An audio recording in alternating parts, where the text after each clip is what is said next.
Welcome back to Andersen Acres, where fall is just getting started. So now is the time where we turn to getting our gardens ready for planting next year.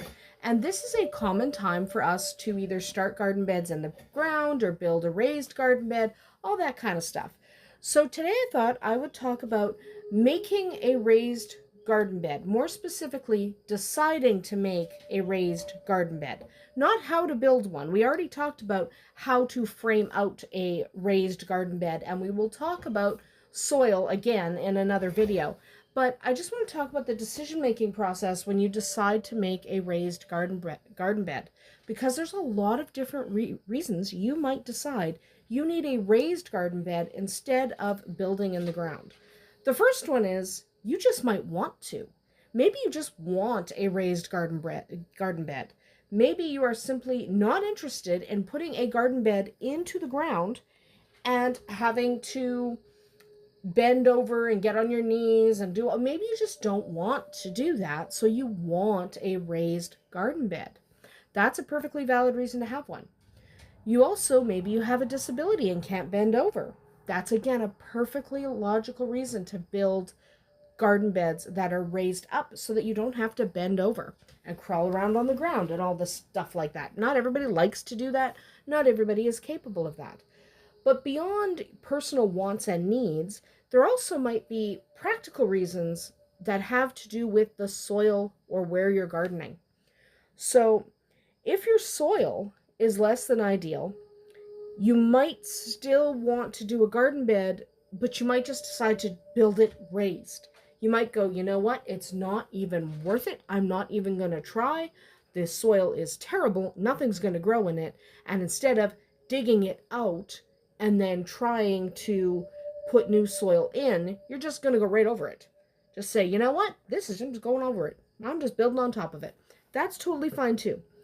So you might want to consider a raised bed if you have a soil that is shot through with heavy clay. Maybe it's really, really sandy and that's not conducive to what you want to grow. Maybe it's really poorly drained and is always sopping wet. That can be a problem.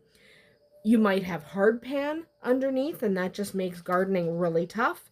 Maybe you have so many tree roots that they're just not worth digging out. Or maybe you're like us and you have areas that are just packed with rock, where it's just impossible to remove all that rock and the rock's not helping you, so you'd rather just start fresh. No problem. By building up good garden soil on top of your problem soil, you can avoid some of the problems that the conditions of the soil in your yard could create. You can just start afresh, move on with your day. Raised beds are also an effective way to meet special soil conditions required by specialty plants. So maybe you live in a really dry area and you really want a nice, lush vegetable garden that requires a lot of moisture. Maybe you want to grow pumpkins. So maybe you go, you know what? I'm going to do a raised garden bed because this area requires a lot of water and I just don't want to water my whole yard. I live in a desert. So that makes sense as well. You might do it just because you want to grow things that might not grow perfectly in your area. So you might choose to do it for those reasons. So if you are going to create a raised garden bed, you can either use soil from your yard or bring in fresh topsoil or garden soil. And which you do depends on why you built the raised garden bed. So if you built the raised garden bed because your soil sucks, you're probably going to want to buy topsoil or garden soil and just start fresh. If you built the garden bed because you just don't want to bend over or you can't bend over, you just like the look of raised beds, then you can probably use the soil from your yard if you have extra. If you don't have extra, buying fresh topsoil is always an option. Just buy it, throw it in the planter, be done with it. So regardless of where you get that soil, please remember to test it, and you might have to amend or add some fertilizers to make it suitable for the plants you want to grow, because the one thing you have to worry about with raised beds is they're kind of a contained system. There's no anything coming in from outside them, or it's not as easy for them to exchange microorganisms and stuff with the surrounding soil because they're kind of locked off. So you might want to check your soil once or twice a year, even if you think you're fine, just to make sure that your soil is amendable to what you're trying to grow. Okay?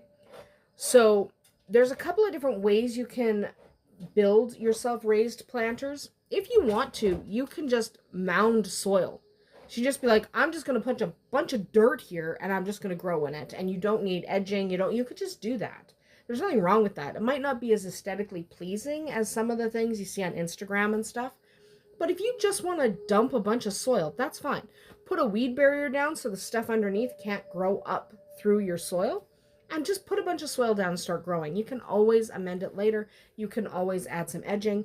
But you can also add things like stone, brick, wood. You can use something to edge your raised beds. And you can make them as tall as you need to make them. So you might only want a 6-inch raised bed because you're only going to grow a few things in it and it doesn't need to be deep. You might also decide you want a good 4-foot planter, one to raise it up so you don't have to bend, but maybe you want to grow root vegetables in it. Obviously, you need a nice deep planter for that. So you might want to consider what you're going to grow, how often you're going to use that bed, and your physical condition or just your wants and needs before you decide that you want to bend down or you don't want to bend down. So think about what works for you, what works in the area you are living in, your soil conditions, and of course, just what you like the look of.